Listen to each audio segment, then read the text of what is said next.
జై గురుదత్త. శ్రీ గురుభ్యో నమ.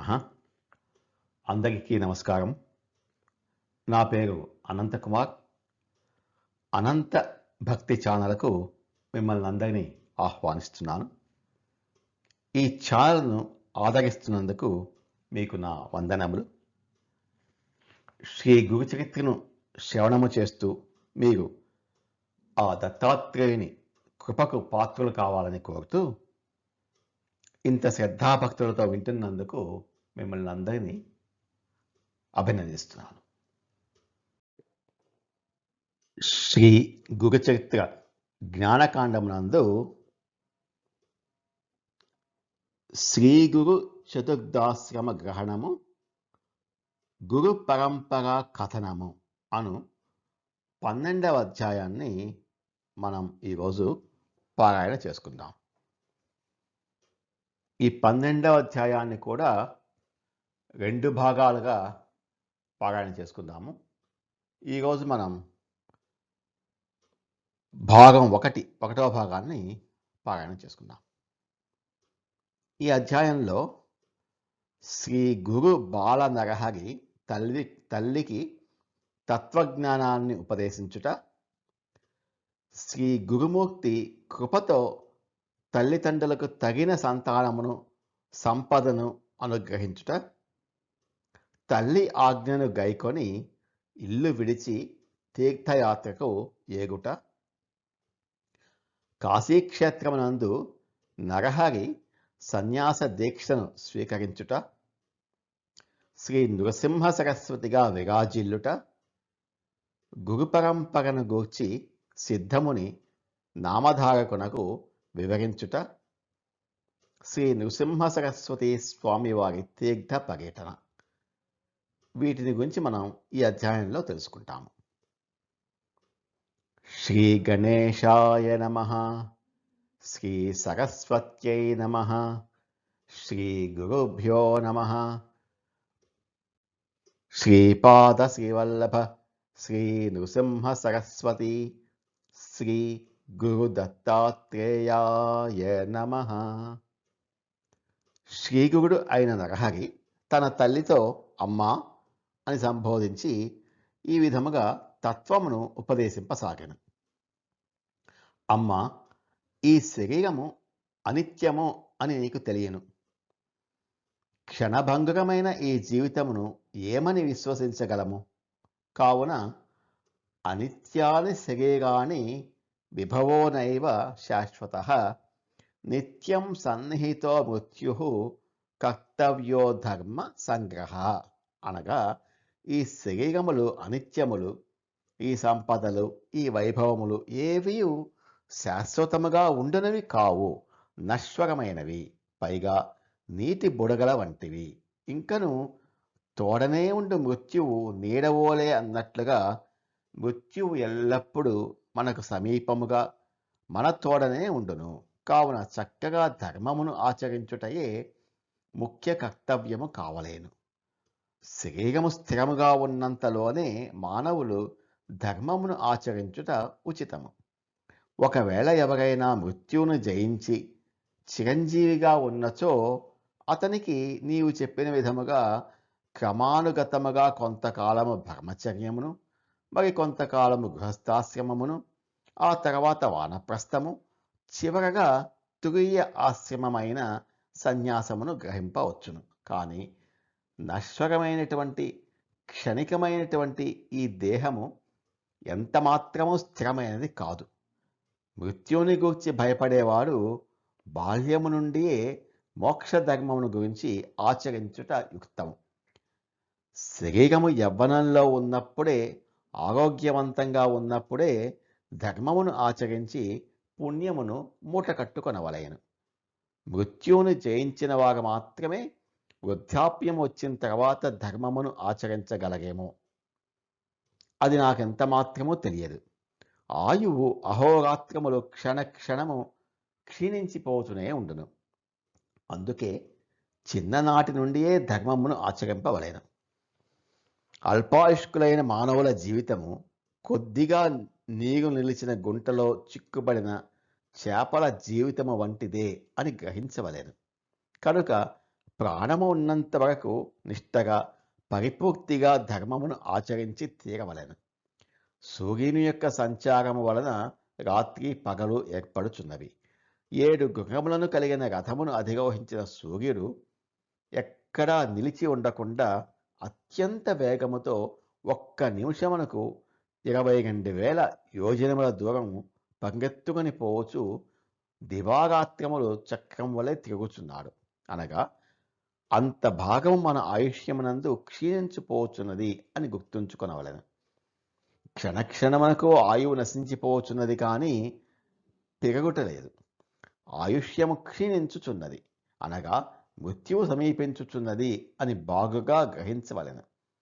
వర్షము కురిసినప్పుడు వృక్షముల మీద పడిన నీరు కొమ్మల మీద నుండిగా ప్రవహించగా ఒక జలబిందువు ఒక ఆకు చివరన నిలుచును.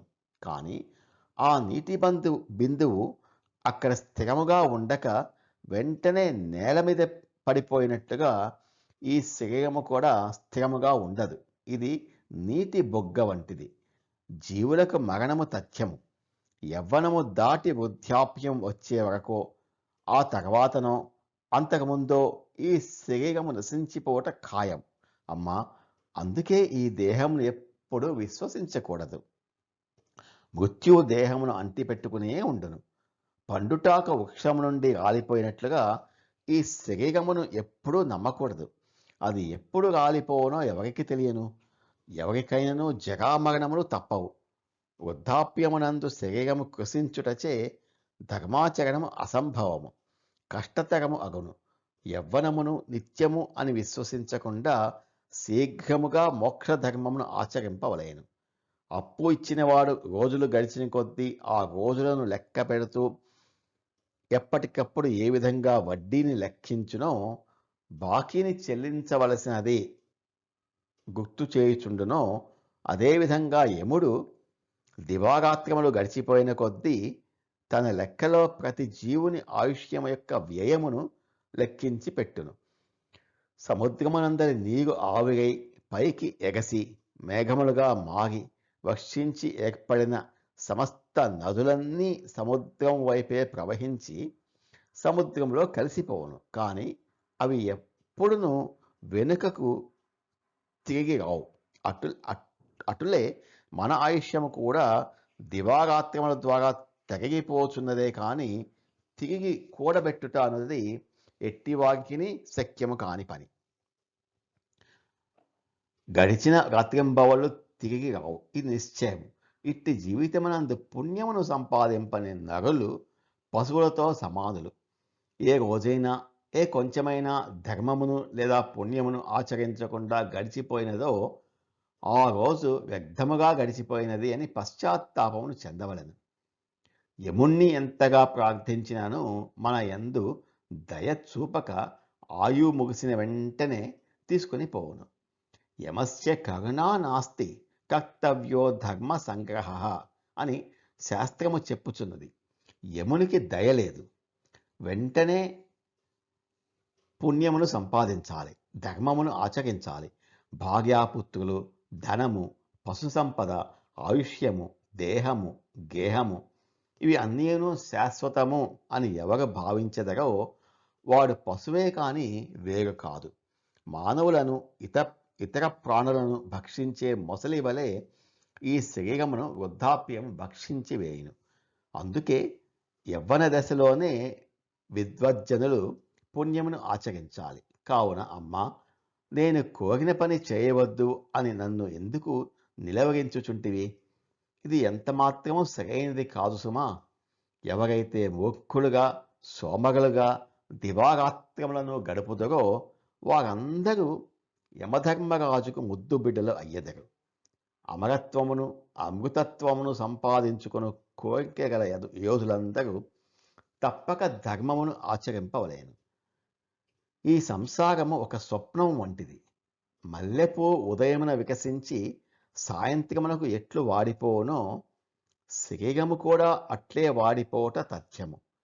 తలుక్కను మెరసిన వెంటనే అదృశ్యమైపోయేడు మెరుపు వలె దేహము కూడా ఎప్పుడో ఏ క్షణముననో అదృశ్యమైపోనే కాని స్థిరముగా ఉండజాలదు.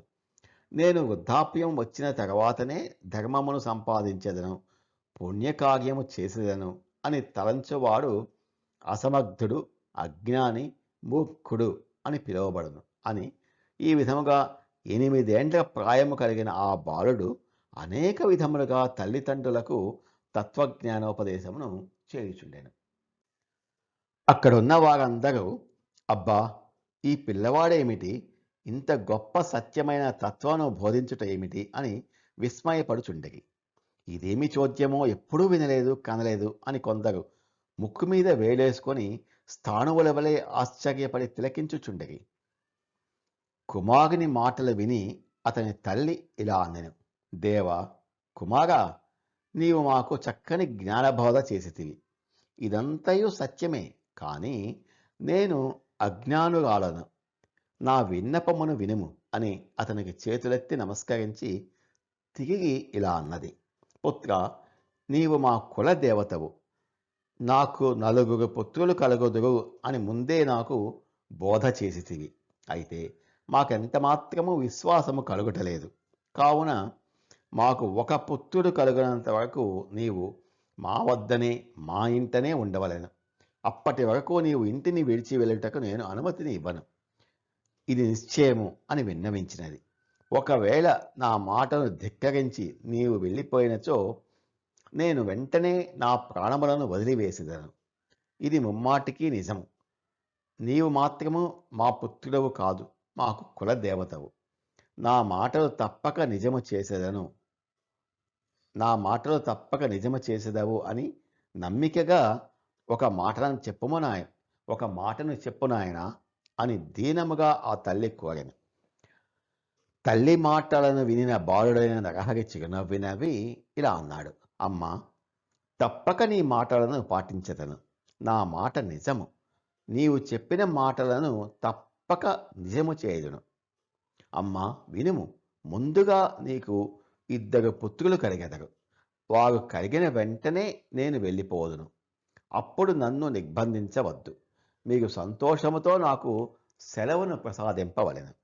అంతేకాదు అమ్మా, నీవు కలత చెందవలదు. తల్లి, దుఃఖపడవద్దు. తప్పక నీ కోరికను నెరవేర్చెదను.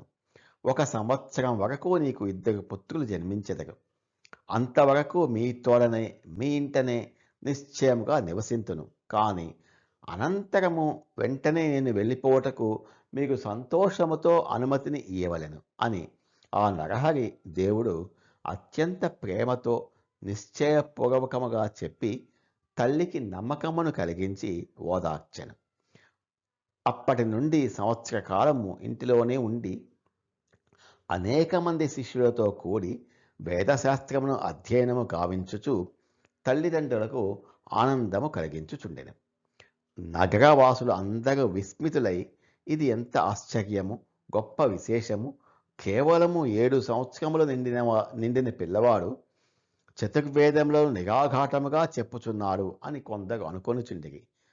మరికొందరు ఆశ్చర్యపడుచు, విద్వాంసులకే విద్వాంసులైన విద్వజ్జనులే ఇతనికి విద్యార్థులై 3 వేదములను పఠించుచున్నారు. ఇదేమి చోద్యము! గొప్ప గొప్ప శాస్త్ర పండితులు అని పేరు పొందినవారు కూడా శాస్త్రమును అభ్యసించుటకై ఇతని వద్దకు వచ్చి చేరుచున్నారు అని అనేక మంది జనులు ఆ నరహరి అనే బాలుడిని చూసి, ఇతడు బాలుడు కాదు, మానవుడు కాదు, కారణ జన్ముడే, అవతార పురుషుడే, మనందరికీ గురువే, గురుమూర్తి అని ఒకరితో ఒకరు అత్యద్భుతముగా చెప్పుకొనసాగి. ఈ విధముగా 1 సంవత్సరం పాటు ఆ బాల నరహరి వారి ఇంటిలో ఉండిపోయెను. ఇంతలో తల్లి గర్భవతి అయి మహదానందమును అనుభవించెను. ఇతడు మన వంశోద్ధారకుడు, మన కుల దేవత, అసామాన్యమైన ప్రతిభావంతుడు అనే భావముతో ఆమె తన కుమారుని నిత్యము ఆరాధించెను. ఒకానొక గుప్తనిధి దొరకట వలన మానవుడు ఎంతటి అఖండమైన ఆనందమును, సంతోషమును పొందగలడో అంతులేని దానిని గూర్చి మనము ఏమని చెప్పగలము? అదేవిధముగా ఆ తల్లి తన కుమారుడిని చూసి, తన కుమారుని యొక్క వైభవమును లోకుల నోట విని అత్యంత ఆనందభరితురాలు అగుచుండెను. గర్భవతి అయిన తల్లికి నవమాసములు నిండి సుఖప్రసవము ఆయను. అత్యంత సుందరముగా ఉన్న ఇద్దరు మగబిడ్డలు కవలలుగా జన్మించిరి. పుత్రులు జన్మించినందుకు తల్లిదండ్రులు అమితమైన సంతోషమును పొందిరి. శ్రీ గురుని ఆశీస్సులకు మురిసిపోయి కృతజ్ఞతను చాటుకొనిగి గురుముక్తి మాటలు అసత్యము ఎట్లోగను, అందుకే విద్వజ్జనులందరూ గురువచనమును సత్యము అని భావించవలనని, గట్టి నమ్మకంతో ఉండవలేను అని, అదే సత్యము అగును అని చెప్పుచుండెదరు. ఈ ప్రకారముగా జన్మించిన కవల పిల్లలకు 1 ఏడాది ప్రాయం వచ్చి ఆ పైన 3 నెలలు గడిచినవి. అప్పుడు ఒకరోజు తల్లి పిల్లలను బుజ్జగించుచు ఆడించుచు చంటి బిడ్డలను చూసి ముగిసిపోవచ్చున్న సమయమున శ్రీగుడైనటువంటి నరహరి తల్లి వద్దకు వచ్చి ఇలా అన్నాడు. అమ్మా, ఇక నేను వెళ్ళెదను. నాకు అనుజ్ఞ ఇయ్యవలసినది. నీవు ఎంత మాత్రము విచారపడకము. మాత, నా మాటలను వినుము. నీ మనోగతములన్నీ తప్పక నెరవేరును. నీకు పుత్రుల రూపంలో గొప్ప నిధి దొరికెను. మీరు పూర్ణ ఆయుష్మంతులు అయ్యెదరు. మరి కొంతకాలమునకు నీకు మరి 2 కుమారులు కలిగెదరు. ఆ తదుపరి 1 కుమార్తెను కలుగును. నీ మనోకామనలన్నీ నెరవేరును. మీరందరూ అత్యంత సుఖ సౌఖ్యములతో ఉండెదరు. ఇప్పుడు నాకు అనుమతిని ఇయ్యగలవు. నా స్వభావమును అనుసరించి నేను వెడలిపోయేదను. నీవు ప్రసన్నురాలవై ఉందువుగాక అని వినయముతో తల్లి యొక్క అనుమతిని కోరుతూ నరహరి పలికెను. అంతట తల్లిదండ్రులు మిగులు సంతసించి అతని చరణములపై తలను ఉంచిరి. తర్వాత వారు ఇలా అన్నారు. కుమారా, నీవు మా కుల దేవతవు. నీతో మాట్లాడుట మాకు అసఖ్యమగుచున్నది. స్వామి, మాయా ప్రపంచంలో పడి దరిగానక బాధపడుచున్నాము. మేము జ్ఞానహీనులము. మాకు నిజస్వరూప జ్ఞానము కలుగటలేదు. నీ స్వరూపమును ఎంతమాత్రమును తెలియలేకున్నాము. మాయామోహితులమై స్వార్థపరత వలన నీ గొప్పతనమును తెలుసుకొనలేకపోయితిమి. స్వామి, మాయామోహము చేత లేదా అజ్ఞానము వలన నీవు మా కుమారుడవే అని భావించి తెలియక మేము చేసిన అపరాధములను క్షమించి మమ్మలను ఉద్ధరింపగలవు. కేవలము పుత్రునిగా పసివాడిగా భావించి అప్పుడప్పుడు ఎంతో నిష్ఠూరముగా మాట్లాడి ఉందుము. అందుకు మమ్మల్ని క్షమించగలవు. సహభోజన సమయమునందు శయనించినప్పుడు, కూర్చుని ఉన్నప్పుడు నిన్ను నిద్ర లేకుండగాను ఆకలితోనూ విసిగించి ఉందుము. వెంటనే నిన్ను ప్రేమతో ఎత్తుకొనకుండా లాలించి పాలించకుండా ఒకంత బాధించి ఉందుము. దేవా, అందుకు మమ్మల్ని క్షమించుము నాయన. తండ్రి, మా వంశమును తరింపచేయుట కొరకే నీవు మా ఇంట అవతరించితివి. శనిత్రయోదశి నాటి ప్రదోష సమయమునందు ఈశ్వరుని ఆరాధించిన దానికి తగు ఫలితము దొరకట చేత నేను నీకు తల్లిని అయ్యే భాగ్యమును పొందగలిగితిని. ఇక ఇప్పుడు మా గతి ఏమిటి? కృపామూర్తి, నీవే చెప్పవలను. జనన మరణములనే కష్టాల నుండి దూరము చేసి మమ్ము తరింపు చేయము తండ్రి. భగీరథుని ద్వారా తేబడిన గంగా ప్రవాహము సగర చక్రవర్తి యొక్క వంశమును తరింపచేసిన చందమున మీరు నా గర్భమున జనించుట చేత మా ఉభయ వంశములు తరించినవి.